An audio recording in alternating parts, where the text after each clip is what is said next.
ओम नमः शिवाय। शिवजी सदा सहाय। ओम नमः शिवाय। गुरुजी सदा सहाय। ओम नमः शिवाय। शिवजी सदा सहाय। ओम नमः शिवाय। गुरुजी सदा सहाय।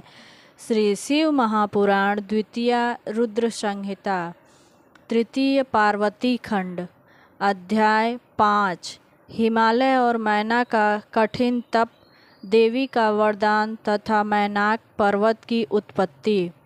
नारद जी ने पूछा, जब भगवती दुर्गा अपने स्थान को चली गईं तब क्या हुआ? मैना और हिमालय ने किस प्रकार तप किया और भगवती किस प्रकार उनकी पुत्री हुई, वह सारी कथा आप मुझे बताइए। ब्रह्मा जी कहने लगे, हे ब्राह्मणों में श्रेष्ठ, हे पुत्रों में श्रेष्ठ नारद, जब देवगढ़ हिमालय और मैना को प्रणाम कर चले गए तब हिमालय और मैना ने महाकठिन तप करना आरंभ किया। दोनों पति पत्नी अहर्निश शिव की आराधना में लग गए। 27 वर्ष तक उन्होंने कभी जल पीकर, कभी वायु भक्षण कर, निराहार व्रत कर शिव सहित भगवती की मृण्मयी प्रतिमा बनाकर उनका अखंड पूजन किया।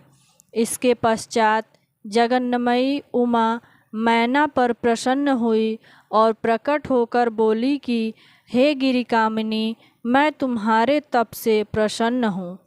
तुमने जो प्रार्थना की है मैं तुम्हारी वही इच्छा पूर्ण करूँगी।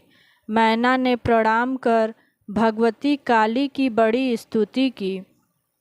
तब भगवती ने कहा, वर मांगो। उन्होंने कहा, यदि आप प्रसन्न हैं तो एक वर तो यह दीजिए कि मेरी दीर्घात्मा 100 पुत्र हो, और दूसरा यह कि देव कार्य के लिए तुम ही मेरी पुत्री होकर रुद्र की पत्नी बनकर अपनी लीला का विस्तार करो। देवी ने तथास्तु कहकर प्रस्थान किया और मैना भी पर्वतराज से जा मिली। उनसे सब समाचार कहा। उसे सुनकर पर्वतराज ने मैना की बड़ी प्रशंसा की। पश्चात कालक्रम से सूरत प्रकृति के द्वारा मैना को गर्भ रहा और उससे मैना ने नाग बंधुओं के भोगने योग्य पुत्र उत्पन्न किया, जिसका नाम समुद्र का मित्र मैनाक पड़ा। यह मैना के 100 पुत्रों में से सबसे श्रेष्ठ पुत्र हुए। उस समय हिमालय के पूर्व में बड़ा उत्सव हुआ और दोनों पति पत्नी आनंदित हुए तथा सबका कष्ट दूर हुआ। अध्याय 6 पार्वती जन्म। ब्रह्मा जी कहते हैं, इसके पश्चात मैना ने फिर गर्भ धारण किया। उससे मैना की बड़ी शोभा हुई। जिस प्रकार पृथ्वी के भीतर रत्न रहते हैं, उसी प्रकार पर्वतराज ने अपनी सगर्भा पत्नी को रत्नगर्भा माना और उसने जिस जिस वस्तु की आकांक्षा की, पर्वतराज ने उसी प्रसन्नता के लिए दिया। वैद्यों द्वारा भी गर्भ पुष्टि के अनेकों उपचार कराए। गिरिराज के प्रसन्नता की सीमा न रही। विष्णु आदि देवताओं ने आकर स्तुति की। प्राकृतिक दृश्यों की अपूर्व शोभा छा गई। सर्वत्र सुखदायक वायु बहने लगी। महात्माओं को सुख, किंतु दुष्टों को दुख हुआ। देवता आकाश में दुदुम्भी बजाते हुए फूलों की वर्षा करते और गंधर्व गीत गाते। गंधर्वों की स्त्रियां नाचती। इस प्रकार आकाश में नित्य ही महोत्सव होता। उसी समय पूर्ण शक्ति शिवा सती महादेवी मैना के सामने अपने रूप में आकर प्रकट हो गईं। वसंत ऋतु था और चैत का महीना, नवमी तिथि मृगशिरा नक्षत्र और अर्धरात्रि का समय था, जबकि चंद्रमंडल से गंगा की भांति भगवती प्रकट हुई, जैसे लक्ष्मी समुद्र से प्रकट हुई हो। उसी प्रकार मैना के पेट से भगवती प्रकट हुई। भगवती के प्रकट होने से शिव जी प्रसन्न हो गए और शुभ सूचक सुगंधित वायु बहने लगी। मेघ गर्जन के साथ जल वृष्टि और पुष्प वृष्टि भी हुई। हिमालय पर सभी कुछ उत्पन्न होने लगा और उस नगर के सारे दुखों का विनाश हो गया। जब विष्णु आदि देवता प्रसन्न हो बड़े प्रेम से जगदम्बा का वहाँ दर्शन करने आए और शिवा की बड़ी स्तुति की। देवताओं सहित ब्रह्मा जी ने अलग स्तुति की और स्वयं मैना ने भी हे जगदम्बे, हे महेशानी यह कहकर उन शिवा की बड़ी स्तुति की तथा यह आग्रह किया कि महेशानी अब तुम कृपा कर एक छोटी कन्या के रूप में हो जाओ।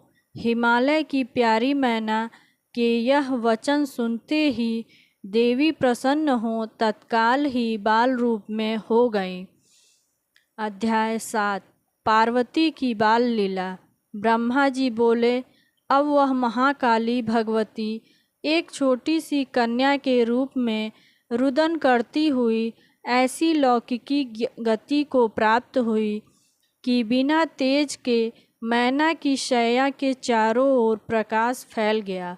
वहाँ के दीपक हतकांति हो गए और कन्या का रुदन कर वहाँ की स्त्रियां दौड़कर उनके पास चली आईं तथा कन्या को देखकर बड़ी प्रसन्न हुई।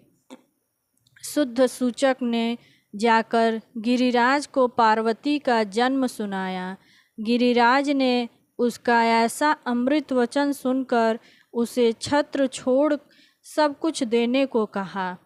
फिर अपने पुरोहित को साथ ले जा राजा वहाँ गए जहाँ की कन्या का जन्म हुआ था। नील कमल के समान श्याम वर्ण वाली मनोहर और नेत्रों को सुखदायक ऐसी कन्या को देख गिरिराज के हर्ष की सीमा न रही। वे प्रसन्न हो अनेकों प्रकार के मंगलाचार और उत्सव के बाजे बजवाने लगे। हिमालय ने अपने द्वार पर बड़ा उत्सव किया और भिक्षुकों को बड़ा दान दिया। फिर ब्रह्मादिक देवताओं और मुनियों ने आकर सब संस्कार पूर्वक उनका काली, महाकाली इत्यादि नाम रखा। पश्चात कालिका देवी बड़ी शीघ्रता से हिमालय के गृह में बढ़ने लगी। चंद्रमा की भांति सुंदर रूप धारण करने लगी। नगर के लोग पार्वती तथा कोई सुशीला और कोई बंधु प्रिया भी कहने लगे। जब उनकी माता ने तप के लिए निषेध किया तब से उनका नाम उमा हुआ। अब वह भगवती देवी गंगा के तट पर अपनी सखियों के साथ गेंद खेलने लगी। फिर अपने गुरु से विद्या पढ़ने लगी। अल्पकाल में ही दुर्गा देवी सब विद्याओं की पारंगता को हो गई। हे मुने, यह भगवती देवी का चरित्र मैंने सुनाया। अब इनका आगे का और चरित्र सुनो। ओम नमः शिवाय। शिवजी सदा सहाय। ओम नमः शिवाय। गुरुजी सदा सहाय। ओम नमः शिवाय। शिवजी सदा सहाय। ओम नमः शिवाय। गुरुजी सदा सहाय।